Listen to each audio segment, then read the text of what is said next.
மாட்டா. சொன்னதுதான் கேப்டனோட வழியில நீ வந்த, அதுக்கு யாருமே தடை போட மாட்டாங்க. நீ இறங்கி தூள் கலப்பு நீங்க அம்மா சொன்னதுக்கு அப்புறம் தான் வேட்புமனுவை தாக்கல் செஞ்சோம். காங்கிரஸ் வேட்பாளருக்கு 2 முறை நீங்க வாக்களித்தீங்க. ஆனா என்ன செஞ்சாங்கன்னு மக்கள் மத்தியில மிகப்பெரிய ஒரு கேள்விக்குறி. இன்னைக்கு கேப்டன் 100வது நாள் அஞ்சலி கூட நான் அவருக்கு சமாதி போய் அவரை பார்க்க முடியாமல், அவர் கோயிலுக்கு போய் சந்திக்க முடியாம, இன்னைக்கு உங்க முன்னாடி மக்கள் முன்னாடி வந்து நிக்கிறேன் நான். அது கேப்டனோட ஆசை, அவரோட கனவு, அவர் லட்சியம் ஜெயிக்கணும்காக தான்.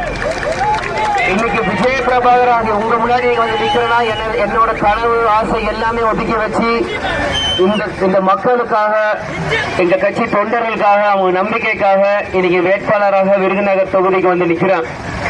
இன்னைக்கு கேப்டன் மறைவுக்கு அப்புறம் எனக்குள்ள ஒரு சின்ன ஒரு சோகம். இந்த மாதிரி எனக்குமான விருதுநகர் தொகுதிக்கும் மக்களுக்குமான பந்தம் முடிந்ததோ அப்படின்னு நினைச்சேன். ஆனா கேப்டன் விருதுநகர் தொகுதியில இருக்கும் ராமானுஜபுரத்துல பிறந்து மதுரைக்கு போயிட்டு சென்னைக்கு வந்தாரு.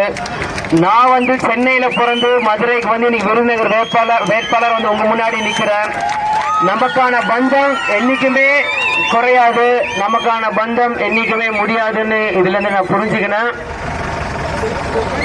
இன்னைக்கு உங்க வீட்டு பிள்ளையாக, உங்க வேட்பாளராக, உங்க மகனாக, உங்கள் பிரச்சனையை என் பிரச்சனை போல், உங்கள் கோரிக்கை என் கோரிக்கை போல், உங்கள் குரலாக என் குரல் நிச்சயம் பாராளுமன்றத்தில் ஒலிக்கும். ஏன் சொல்றேன்னா, உங்க அடிப்படை வசதியிலிருந்து பட்டாசு தொழிற்சாலை பிரச்சனையிலிருந்து பல பிரச்சனைகள் இங்க இருக்கு. அனைத்து பிரச்சனைகளுக்குமே தீர்வு காண நீங்கள் அனைவரும் கொட்டும் முரசு சின்னத்தில் வாக்குகளை கொடுக்கணும் நான் தாழ்மையோட கேட்டுக்கிறேன். காங்கிரஸ் வேட்பாளருக்கு 2 முறை நீங்க வாக்களித்தீங்க. ஆனா என்ன செஞ்சாங்கன்னு மக்கள் மத்தியில மிகப்பெரிய ஒரு கேள்விக்குறி. மற்ற கட்சியை தாழ்த்தி நம்ம ஜெயிக்கிறதே எனக்கு பிடிக்காது. நம்ம சாதனைகள், நம்ம மக்களுக்கு என்ன சொல்றோமோ அதை மட்டும் தான் நான் பிரச்சாரம் செய்வேன். மக்கள் கிட்டே இந்த தீர்ப்பை கொடுத்துடுறேன். கேப்டன் சொல்றார் மக்கள் தீர்ப்பை மகேஷின் தீர்ப்புன்னு சொல்வார். உங்ககிட்டே நான் கொடுத்துடுறேன். 3 வேட்பாளர் நிக்கிறோம்.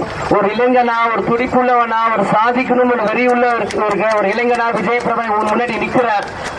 ஒரு இளைஞனுக்கு ஒரு வாய்ப்பு கொடுக்கணும் நான் மீண்டும் மீண்டும் சொல்லிக்கிறேன். இது இல்லப்பா விஜய பிரபாகர் சென்னைக்கு போயிடுவார், எப்படிப்பா நம்ம தொகுதி மக்கள் பாக்குற சந்தேகம் இருக்கு. அந்த நபர்களுக்கு நான் சொல்லிக்கிறேன். நான் முதல்ல தேமுதிக ஆபீஸ்ல வேட்புமனு தாக்கல் பண்ணும் போதே எங்க அம்மாட்ட நான் சொல்லிட்டு தான் வந்தேன். என்னை எலெக்ஷன்ல நிக்க சொல்றீங்க, நான் நின்று ஜெயிச்சதுக்கு அப்புறம் நிச்சயம் சிவகாசியில, விருதுநகர்ல, சாத்தூர் தொகுதியில வீடு எடுத்து அந்த குடியேறிடுவேன். அந்த மக்களுக்காக நான் இனி பிரச்சாரம், அந்த மக்களுக்காக உழைக்க நான் தயாராயிருவேன். ஒரு மாசம் 30 நாள்ல குறைஞ்சது 10ல இருந்து 15 நாளாச்சு நான் அங்க இருப்பேன். இதுக்கெல்லாம் நீங்க சம்மதிச்சா என் வேட்புமனுவை நீங்க அக்செப்ட் பண்ணுங்கன்னு சொல்லிதான் நம்ம பொதுச் செயலாளர் நான் அம்மா கிட்ட அந்த வேட்புமனு கொடுத்த. நீ ஓ இஷ்டம், கேப்டனோட வழியில நீ வந்தா அதுக்கு யாருமே தடை போட மாட்டாங்க. நீ இறங்கி தூள் கலப்பு நீங்க அம்மா சொன்னதுக்கு அப்புறம் தான் வேட்புமனுவை தாக்கல் செஞ்சோம். அதனால இதான் பேசுறேன். நீங்க மற்ற வேட்பாளர் பேசுற மாதிரி தயவு செஞ்சு யாரும் நினைக்காதீங்க.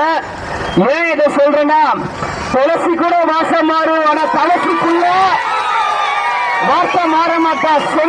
சொன்னதுதான் நிச்சயம் உங்களுக்காக வந்து உழைச்சி சேவை செஞ்சு உங்களுக்காக உங்களோட வாழ்வாதாரத்தை உயர்த்துறதுக்காக முரசு சின்னத்தில் இருந்து எனக்கு அஇஅதிமுக கூட்டணி வேட்பாளராக நின்று தலைமுறை உங்களுக்காக உழைக்க தயாரா இருக்கிறேன். மக்களாக நீங்கள் சிந்தித்து இந்த தேர்தல் சிந்தாமல் செதறாமல் அனைவருமே முரசுக்கு போடணும்னு உரிமையோட நான் கேட்பேன். கேட்பது என் உரிமை, கொடுப்பது உங்கள் கடமை.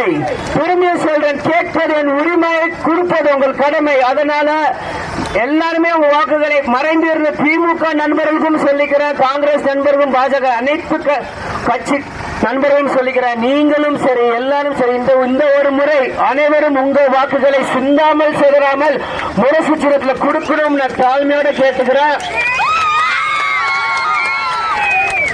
இன்னும் பல கிராமத்துக்கு போனாலும் சுருக்கமா முடிச்சுக்கிறேன். ஏப்ரல் 19 4ஆம் நம்பர் பட்டன் முரசு சின்னம். மீண்டும் சொல்றேன், ஏப்ரல் 19 4ஆம் நம்பர் பட்டன் முரசு சின்னம்.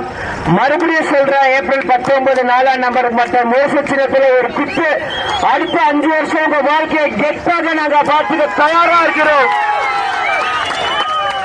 நமது சின்னம் கேட்கல, சட்டமா வரவேற்பு கொடுத்த அனைத்து கூட்டணி நண்பர்களும் நிர்வாகம் நன்றி கூறி விடைபெறுகிறேன். பொதுமக்களுக்கு நன்றி கூறி விடைபெறுகிறேன்.